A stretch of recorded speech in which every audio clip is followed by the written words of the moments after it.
a couple weeks ago, and it was actually the first time I'd had a chance to attend that. And I just wanted to say thank you to all the efforts for that group and the support from Wendy and those inside the city to help put that on. It was a opportunity for me and my wife to get away from the kids for the night, so that was especially great. But it was a fun time, and like I say, it was my first time being able to attend it. I would encourage everyone, if they haven't had a chance in the future, to be able to attend that. It's a really fun evening. Fantastic. Okay.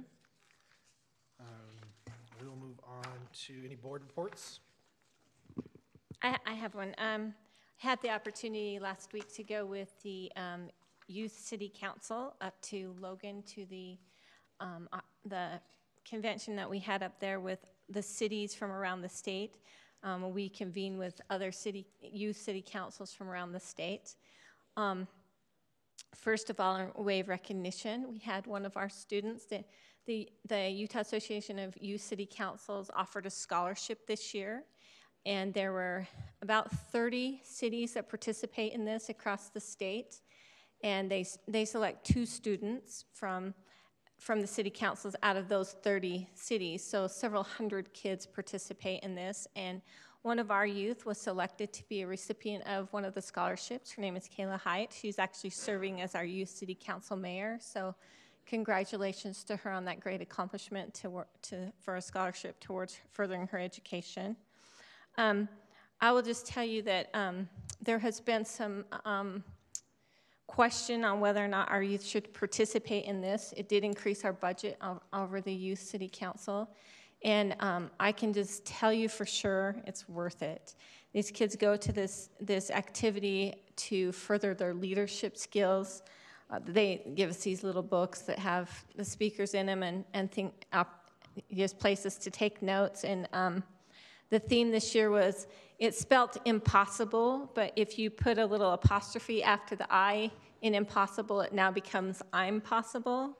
So it's really was teaching them how to turn impossible into possible.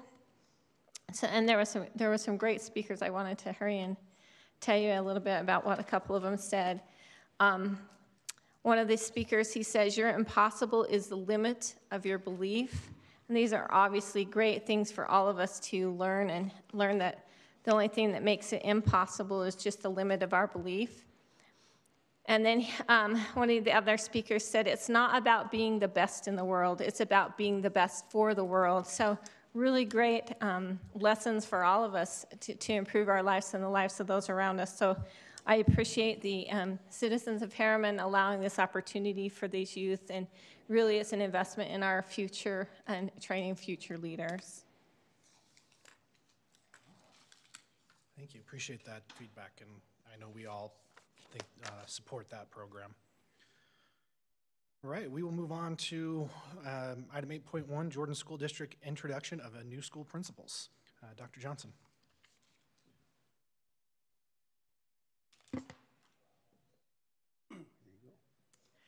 Well, good evening, Mayor Watts and City Council women and men, people. Okay. And your wonderful staff. My name is Patsy Johnson. I've been superintendent for Jordan School District. This is Daryl Robinson. He's our great board member representing Harriman, and Meredith Doliak, who is principal of our new school, elementary school over by the high school. And it doesn't have a name yet. I'll tell you about that in just a minute. But it's so great to be here, and I am a Harriman resident. So, of course, we want to pick the very best for our city, right? So I want you to know that you have the very best.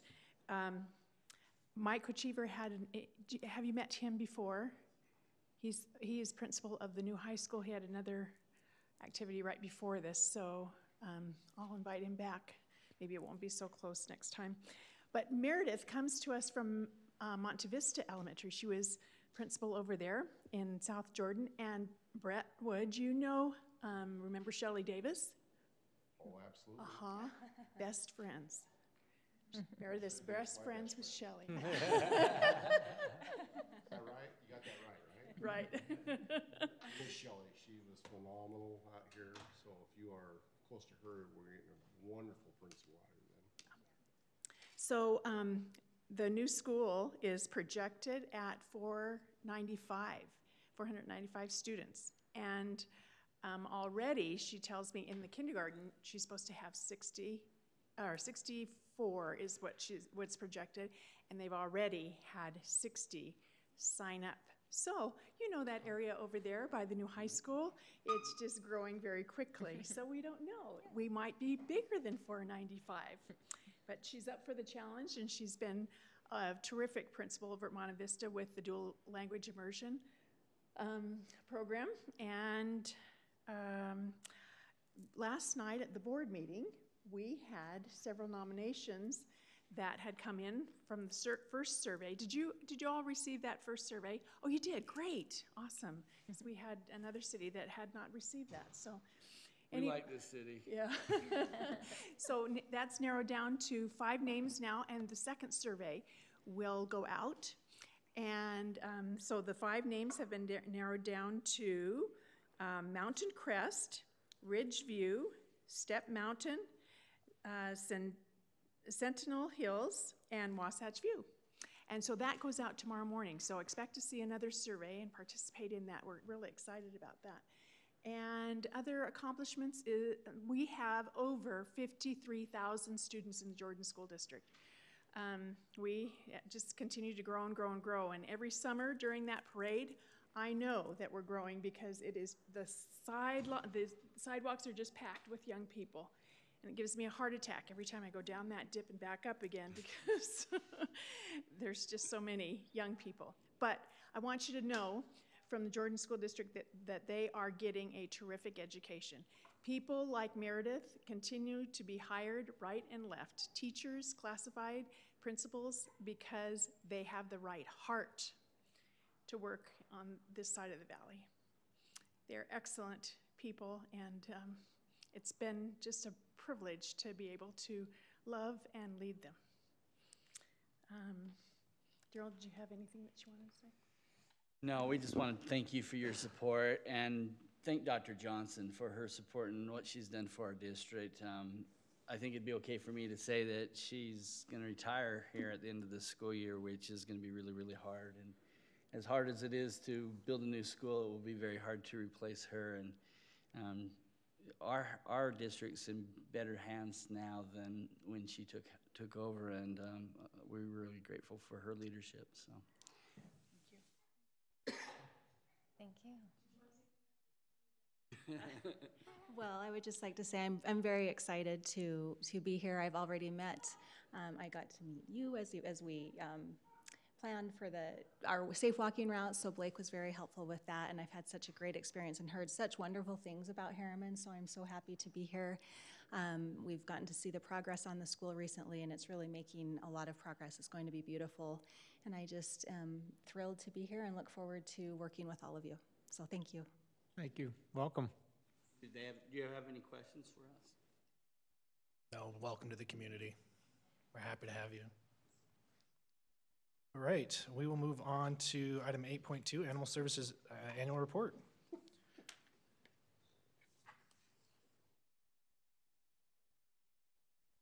Good evening. I'm Carrie Seibert, Liaison Coordinator for Animal Services, and I'm presenting your annual report. Should I just scroll down on this thing? Okay.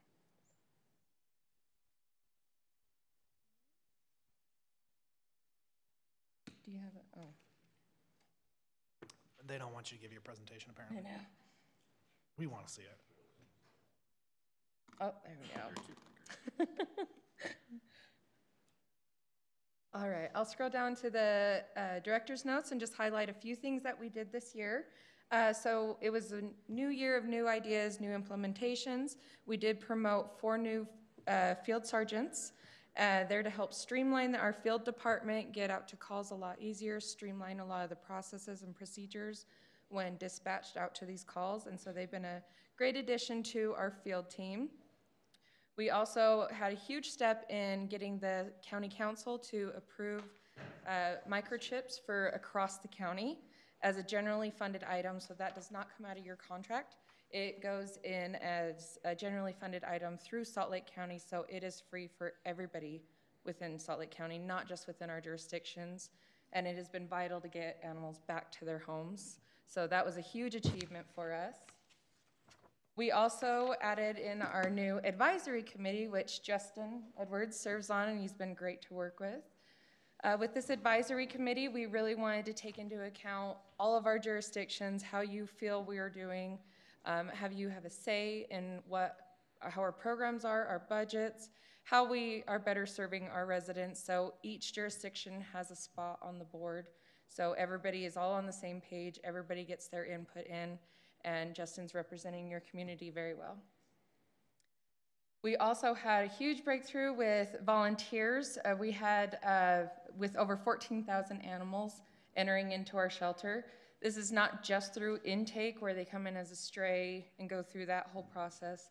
This is also animals coming in to receive services, so vaccinations, microchips, nail trims, basic vet care, things like that. So our intake is more around 8,000 to 9,000, but we had almost 14,000 if you include just people receiving services. But with that, we also had over 94,000 in-kind donations and over 200,000 in cash donations, thanks to our fundraising efforts and our outreach department. Our 41,000 volunteer hours also made these programs possible. Without our volunteers, we wouldn't be able to be no-kill and be able to run the programs like we do. These are very dedicated people that come in and volunteer their time. A lot of the volunteering also happens in the home with our foster program. We had over 438 animals enter into our foster program. That went a little too fast there. Might skip a little, so our foster care program serves animals that are in need of a little extra special care, whether it's medical needs, they're recovering from injury, maybe they have a behavioral issue that just needs a little training, or our most popular is the neonatal, which is unweaned kittens and puppies. They enter into the home, get into a state where they are adoptable, and then we can get them into a home. Whereas without this program, they might not have had that option. So this is a very vital program, and without the volunteers taking these animals in the home, it wouldn't be possible. So to scroll down with some agency statistics. So this is overall within all of our jurisdictions. We took in over 8,800 animals, and our live release rate was 93.8% for just cats and dogs. If you include all animals, which would be the livestock, reptiles, rabbits, everything else, it was 91%. For Harriman, we took in 310 animals, and your live release rate was 95% for cats and dogs and 94% for other animals. So very good. Services provided, this is strictly services over the counter. This does not include animals from Harriman that entered into our shelter. These are the ones that just come into the counter to receive some sort of service from us. Licenses sold, we had over 1,400 licenses. Microchips, we did 126. We are seeing that number going up since the free microchip program. Bordetella, that is the kennel cough vaccine, we did 91. FVRCP, that's your annual cat vaccine. We did 41 of those. DHPP is your annual dog vaccine. We did 115 and over 103 rabies vaccinations. Field statistics, so these are the calls that our officers are dispatched on and the breakdown of each one throughout the months. To the left, you'll see I did group some calls that were very similar. We just have a few different categories of bites or picking up an animal, different degrees. If you do want to see these statistics separated completely, I can provide that. But in total, for 2018, we did 1,310 calls for out in the field. And this chart next in red is our after hours and weekend calls. We do take pride in this. We're one of the only agencies that runs 24/7. After hours would cover anything from 5 p.m. until 7 in the morning. Most agencies, once their doors close, their animal control stops. And usually PD will be called out to calls if they need help, and which costs a lot more. Whereas we cover 24/7. After hours, we do an on-call emergency for emergency cases. So after hours, we did a total of 261. For weekend calls, we did 325, and for a total of 586 calls.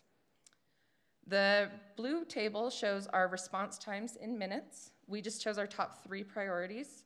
We do have more than that, but they're lower risk. Priority 1 is our most high-risk call. These are like attacks in progress, injured animals, anything in progress that needs attention immediately or as fast as possible.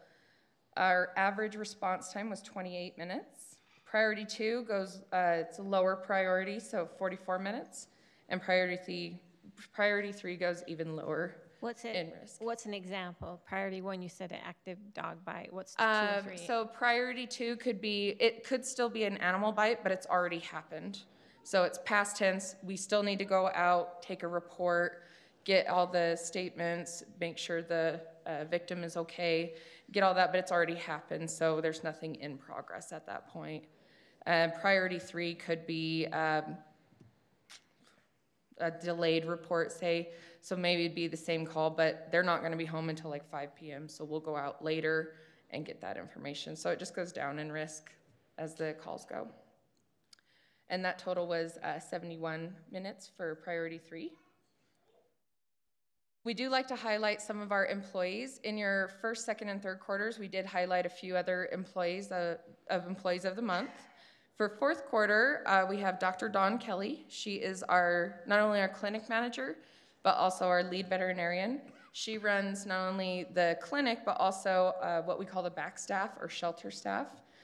So she has been amazing since she has become manager over those 2 areas. She's streamlined a lot of the cleaning protocols, feeding protocols, medication applications, so every animal enters in our shelter receives the utmost care. Everything stays nice and clean, and they are making sure illness or injuries are being seen at a very appropriate time. So she's been amazing and really bumped up our back staff and our clinic processes. Erica Munoz, she's one of our animal control officers. She's one of our most compassionate officers and is very professional. She has a very strong veterinary background as well. So she's able to take on many of the calls where there could be an injury. She knows how to care for it right away while we're in transit to get it to a veterinarian. But she's also bilingual, so she can help with some of the calls where they may speak Spanish. She's a very vital source to our field. And Marissa Diamond is also one of our animal care specialists. She's one of our back staff members.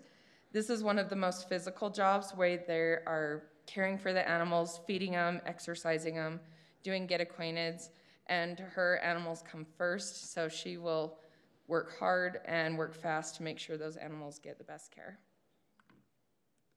And these are some of the quotes of what the employees had to say about them.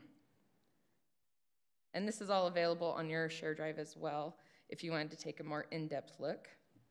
We also did the same with volunteers of the month as well. For your fourth quarter, we have Janet Harnsberger. Sorry, it keeps like skipping down a little ways. I may butcher this name. Naimea Osman and Don Bogstad. Although we have a lot of volunteers coming in, these are some of our most diehard volunteers. They're coming in weekly, sometimes daily, where they're giving their time to us, and these are some of the quotes that they've responded to us on how much they love working with us and why they love working with us. Just some annual highlights. As I mentioned, we have 4 new field sergeants. To the left, you'll see Sergeant Cassandra Hoppy-Kelsey. We have Sergeant Randy Love given a little badge to a little boy. Jonesy, your officer liaison, has just joined me. Sergeant Marcy Seal is right to the right. You can kind of see her. That was responding to the Harriman fire. And then over to the far right, that is Sergeant Carl Carpenter. We go down a little bit. We have our holiday photo shoot featuring Jonesy. This was one of our popular events of last year for Facebook. We had 24 cats of Christmas and 12 dogs at Christmas. Last year we did fancy attire. This year you could do fancy attire or you could do ugly sweater. Ugly sweater kind of won out. But what this are you was wearing in that, Jonesy? that an ugly sweater or is that I fancy know. attire? They kind of pulled me in on a whim. I know. We're like, no, you're doing this. And so it's a very simple concept. It's professional photos of staff with the animals up for adoption, but it has made a huge impact on those animals. Just seeing them in that type of positive environment got many of them adopted in just a little tweak of a photo. So very huge success. We're going to be doing that annually. It's good enrichment for the employees too. I love doing stuff like this. I know. Jonesy loves volunteering for anyone. We're like, we have a kitten, need some loving. Oh, okay.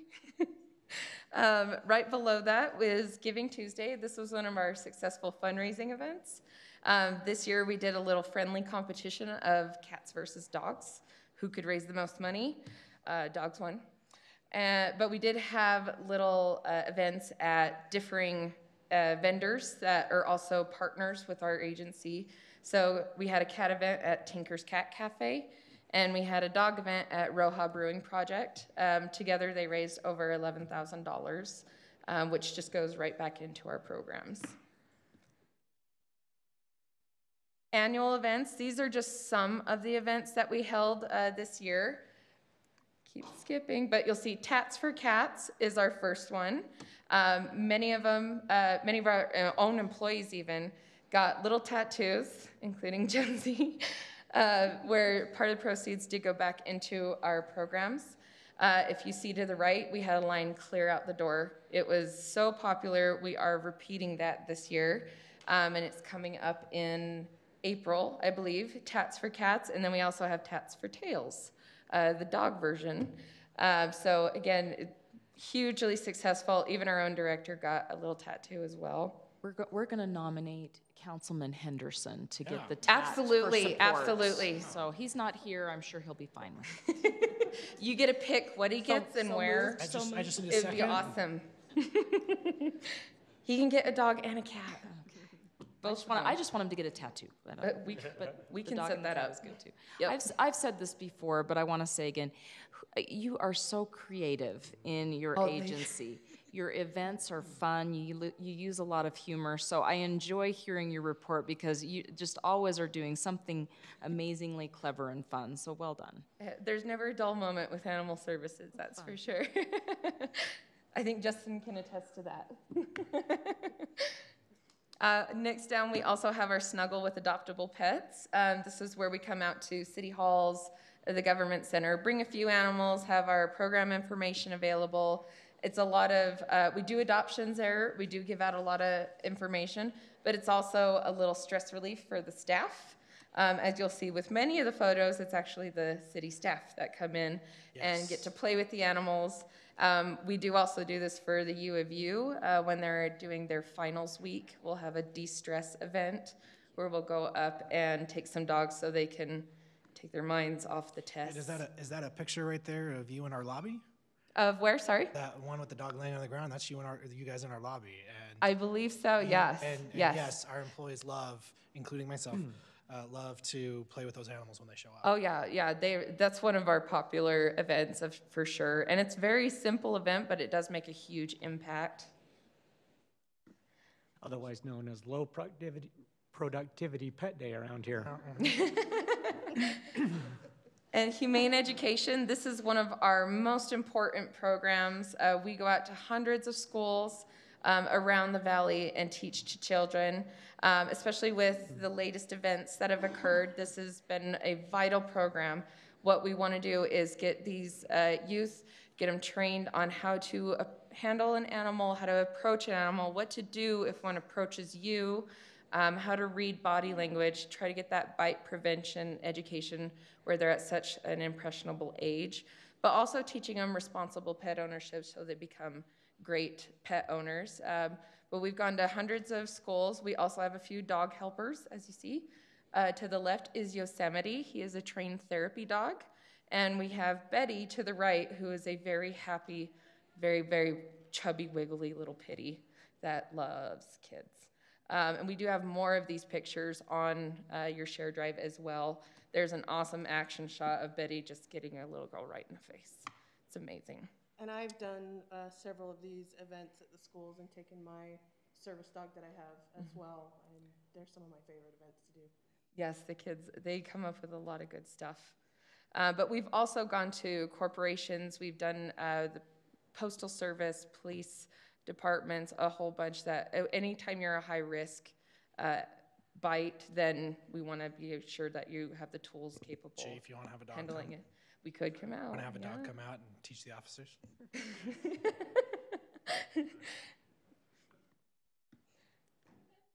Parades, we did a lot of parades including Harriman as well. We look forward to them each year. You'll see our Harriman parade is to the top right, featuring Jonesy once again, and a few of our other staff. So we do look forward to this year as well. Petapalooza, this is one of our largest events annually.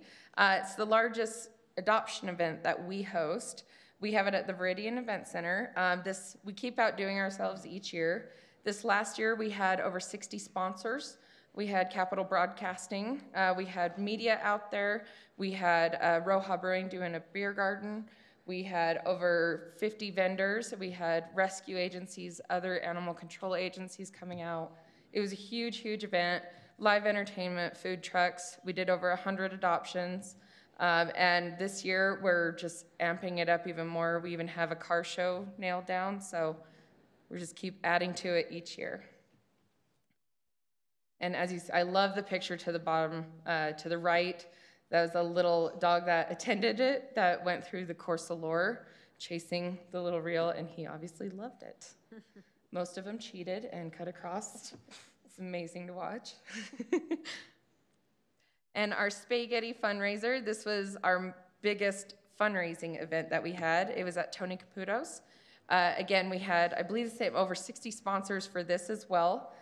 We had packages available that everybody could bid on, anything from little dog training package with some goodies to hot air balloon rides and vacation packages. Huge, huge prizes available that you could bid on. Previous years we did about $10,000. This year we did over $37,000. And we had, obviously, Lace Madelines joined us on this. We had live entertainment. This year we will be doing it at the Hilton, just because it was such a small space, we packed it. So Caputo's was amazing. But yeah, we had way too many people to fill that little bit of space. And just a couple programs to highlight. Our Free Feline Fix. This is the first Thursday of every month. We just had this month's last week, and we're always filled to the brim every time this comes around.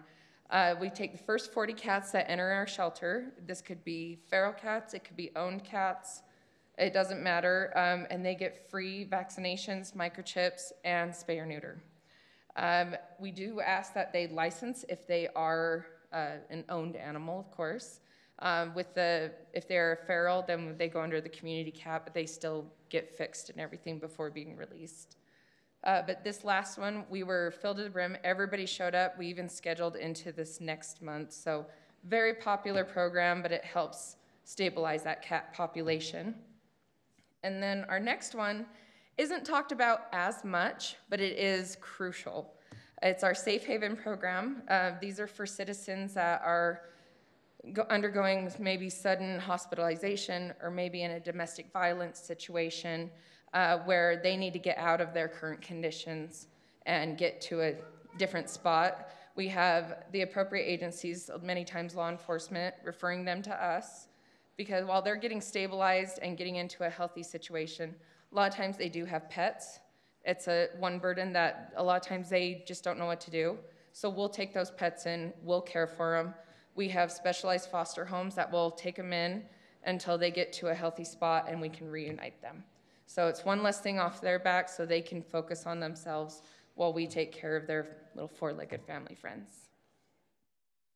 And last page is just some contact information for the city. We are your liaisons, so if you have any questions or anything, you can contact us.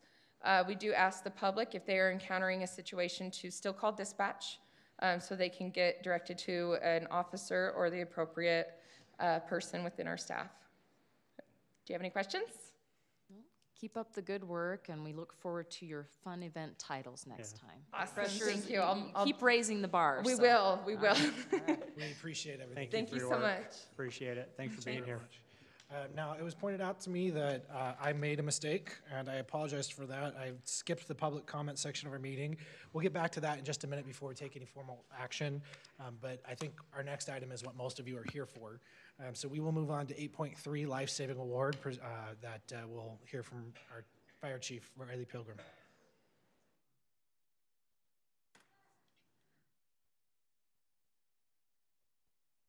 Thank you, Mayor Watson, Council. Tonight's kind of a special night, a little bit unusual. These don't happen all the time, and we definitely want to make sure when they do occur that we recognize those who played a direct role in the outcome. And so tonight you'll see we got quite a few special visitors here, both the fire department and some other individuals, city employees and citizens of our community who had a pretty big impact on a certain individual's life. And so just to preface this, what we're going to do tonight is present a life-saving award. Pretty special for us. As you see, like I mentioned, we do have the fire guys, and for us, we're expected to do this stuff. It's our job. We're trained to do it. When we get the call, we show up, and that's what we're asked to do every single day. And that's why we're here. And this does highlight their dedication and commitment to training and professionalism and being the best that they can be to serve our community. But more extraordinarily, we have a few people who stepped up who that's not their expectation. We had some community members and we had some city employees who definitely went above and beyond what I would consider their normal duties that day and recognized something that didn't look right, stepped in and made a difference. And so what I'd like to do now is turn the time over. We have two presenters. It won't be myself, but Paramedic Chris Middlemiss and Assistant Chief Jay Zelkowski. They're going to come up and do the actual formal presentation of those awards. So I'll turn the time over to them.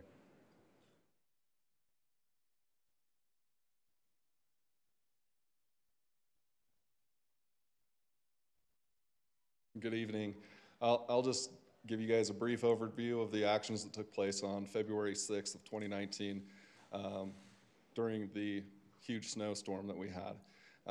So Larry Wilson, who's a Harriman City resident, was in his home office when something caught his attention out of the corner of his eye. He looked out his window and noticed that his neighbor, John Ryder, was down and in distress.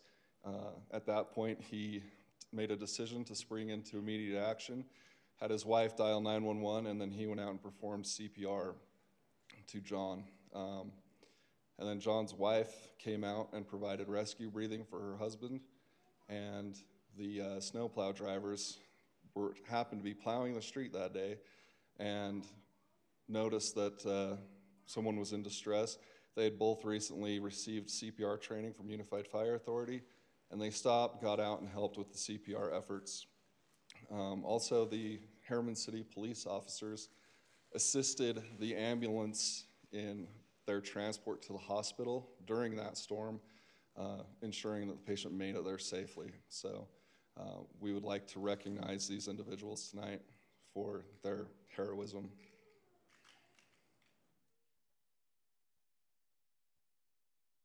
Thank you, Paramedic Middlemiss. Mayor and council members, thank you for allowing us this opportunity to be with you. My name is Jay Zelkowski, Assistant Chief of Administration and Planning. Chief Peterson sends his best and his regrets for not being here tonight. So I'm a distant second best in being with you tonight.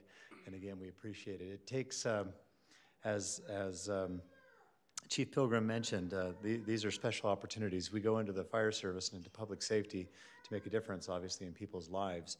And while we were a part of a great system, we are also a great part, or hope to be a great part of this wonderful community known as Harriman, in the sense that neighbors, other public servants, all came together to make a difference in a family's life. And we're, again, honored to be a part of this and wish to recognize so many who then, likewise, have made a difference in the life of one particular man, but also a whole family. And so, with that, I'll call up, am I going to break this if I move it to the side a little bit? And then, okay, good.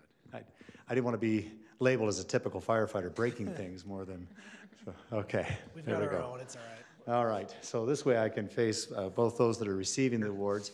Oh, and if I may, let me introduce Scott Thorell. He's actually a captain with Unified Fire Authority, but he's also with us tonight representing Salt Lake Regional, but also the Jordan Valley Hospital. And so if I may, he likewise has some things to present. So as he said, I'm Scott Thorell. I'm the EMS state liaison for Steward Healthcare, representing Jordan Valley Hospital tonight. And we want to assure the residents of Harriman that you guys are receiving the best care. We couldn't do what we do on our end if we didn't have the folks in the field doing everything they're supposed to do and saving this life. So we really want to recognize these folks too. Yeah, my apologies. I said Salt Lake Regional, but Steward Healthcare. Yes, thank you. Okay, so with that then, first and foremost, as was mentioned, the neighbors that actually took action and initiated, called 911. First, Larry Wilson, if you might come forward. And his wife, we might have his wife join him, Wendy Wilson.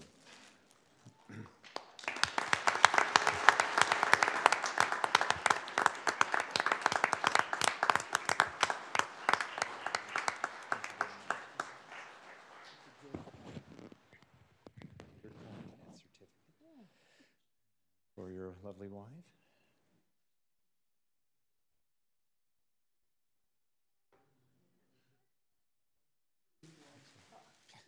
There we go.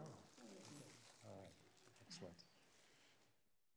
Can we ask that everyone, maybe as we do them, just line up all front here? Get one final picture? We'd love to That get would be one great. final picture, yes. Don't think we're letting you walk away keep you that on the spot fast. for just a little while longer.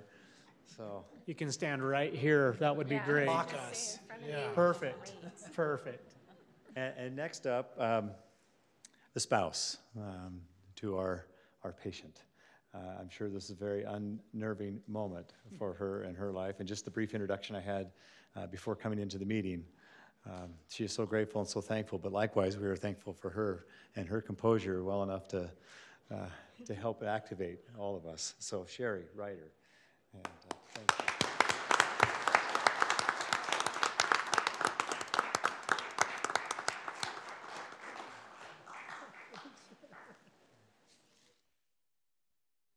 All right, and next, as was mentioned, are snowplow drivers, one of which has also gone through the Jordan Technical Institute and received additional training on fire and EMS and snowplow driver, Gunnar Kelch.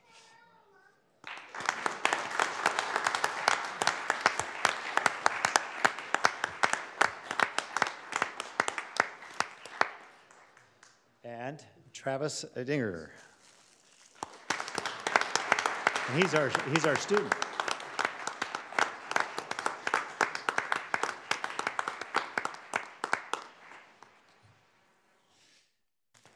And then to just a few of our firefighters who are here tonight, Richard Clayton, paramedic.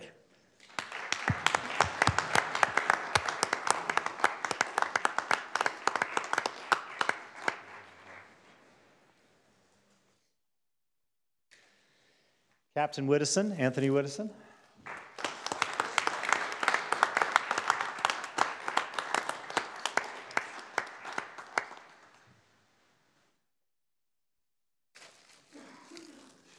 And Battalion Chief Riley Pilgrim.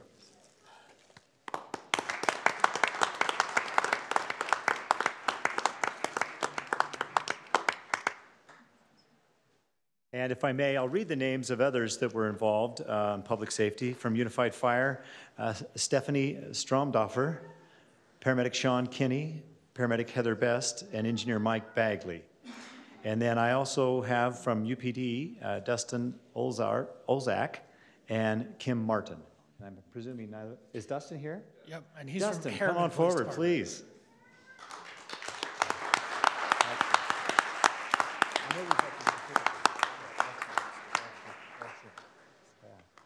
Yeah, wonderful. So again, thank you, all of you.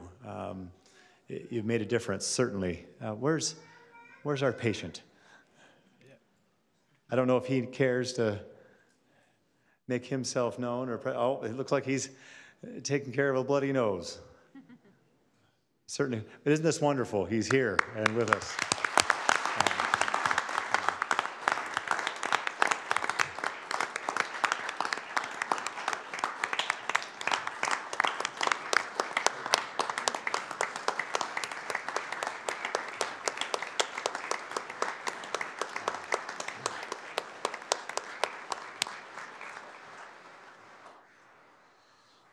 As was mentioned, it takes a great system, but more importantly, it takes a great community. And we are so pleased to be a part of this community. So thank you. Thank you again.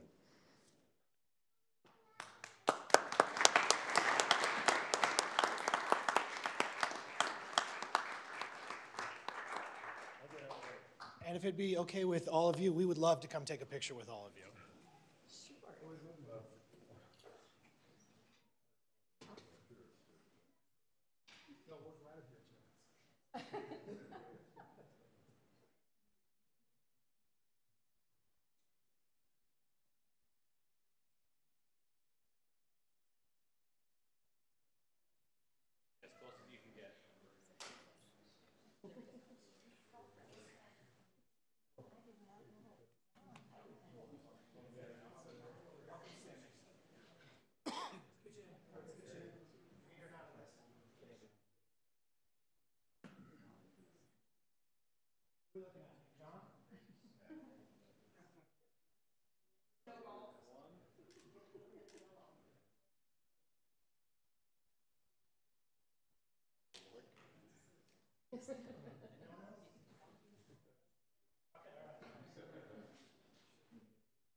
Good job, boys. Way to go above and beyond.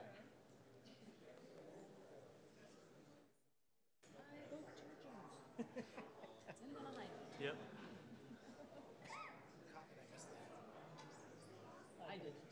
I did. I asked. I appreciate it because I totally just I missed asked it. Nicole. I said to Nicole, I said, did I like have a TIA and totally black out for a minute? Oh, did they really? Oh, wow. That's awesome.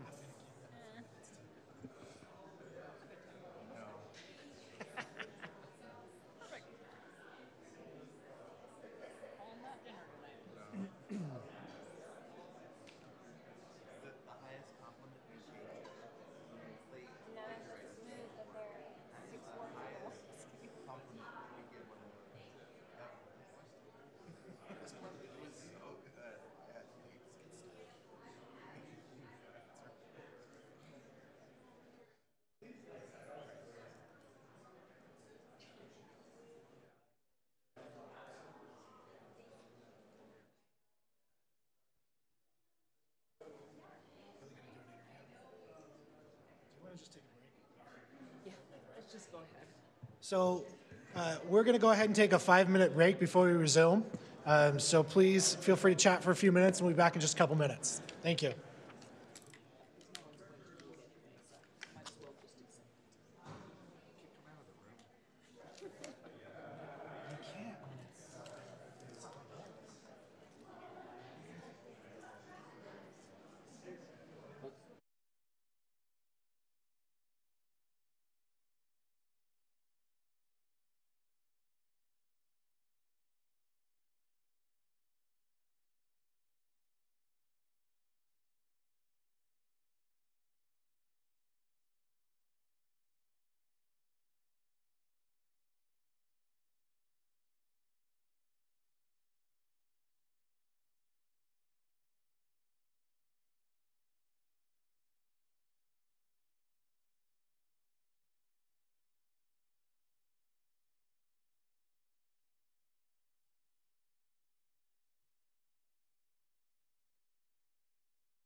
Resume our meeting here. Thank you for all of you for coming. We appreciate it. Feel free to step out in the lobby and continue to chat and talk and get to know each other better. We appreciate everything that everyone has done, and this is a wonderful situation. Just a brief comment, if I may. Obviously, this is a great occasion to be able to have so many people here and to celebrate that. They're rare. But for me, that is the true meaning of community right there. That is absolutely what community means to me, is having those around you, of both in the profession, neighbors, family, bystanders, that are all willing to step up in the time of need on behalf of somebody else. That is, again, the true definition of community, and all of those pieces came together at the right time for a very positive outcome. And again, those are rare to see, but incredible to see. And having worked in that profession, in the EMS profession for many years, and knowing most of those individuals that were here tonight and involved in this call, obviously top-notch individuals that did the follow-up care, but it all was made possible by those who made those initial decisions, the neighbor, the wife, our Harriman employees, to be able to act, and again, to get those other trained professionals there to do it. So a great occasion. Feels like it's more appropriate to adjourn than to continue the meeting after something like that, but I guess I'll second. That wasn't a motion. I didn't accept a motion. Close. Sorry, Nicole. Close. So close.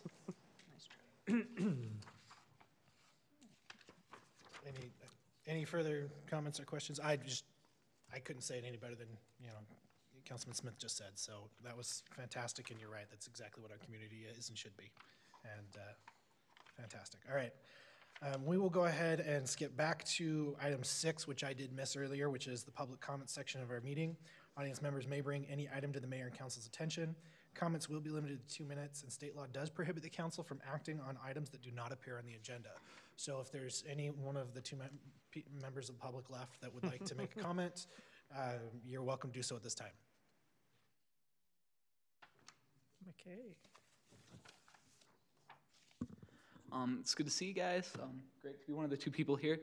Mayor, just wanted to remind you, December 12th, everyone here asked for your resignation, and I'd like to respectfully let you know we haven't forgotten that. Thank you. Would you just real quick state your name for the record? McKay Mortensen. Thank you. Appreciate it.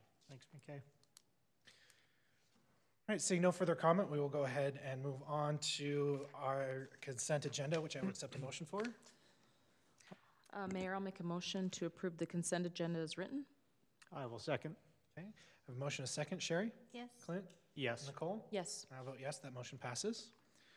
Item 10.1, discussion and consideration of an ordinance removing certain uses from the definition of outdoor recreation and entertainment. And that will come from our city planner, Mike Malloy. Thank you, and this is an issue that we discussed in our work session at our last meeting. Within our definition of outdoor recreation and entertainment, we include the land use shooting ranges. In many of our zones, this type of land use is a conditional use, but in the C2 zone, it's a permitted use. And we don't have any additional standards or protective regulations to ensure that an outdoor shooting range within our C2 zone would be a safe and an appropriate land use.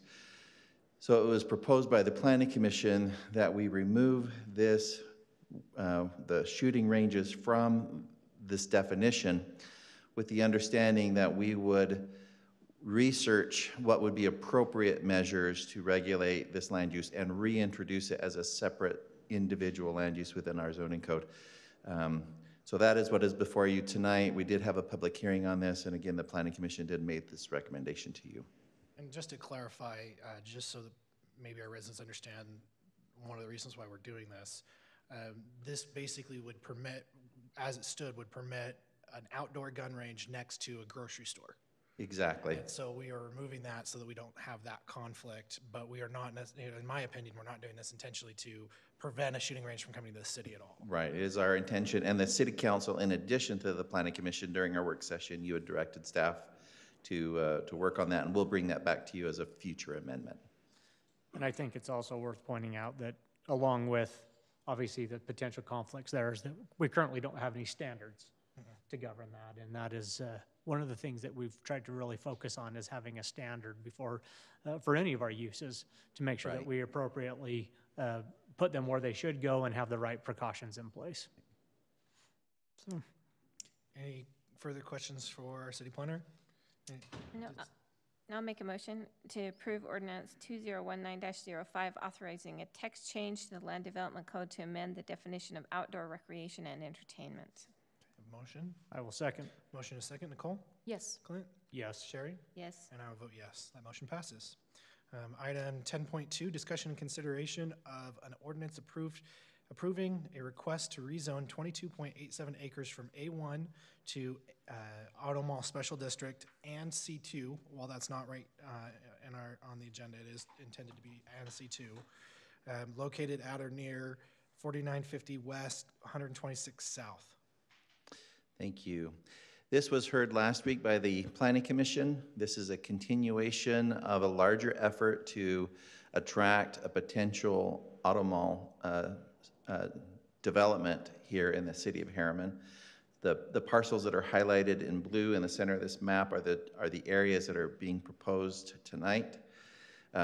Zoomed in a little bit further, the upper strip is the Auto Mall Special District, and then the lower red zone next to 126 South is the C2.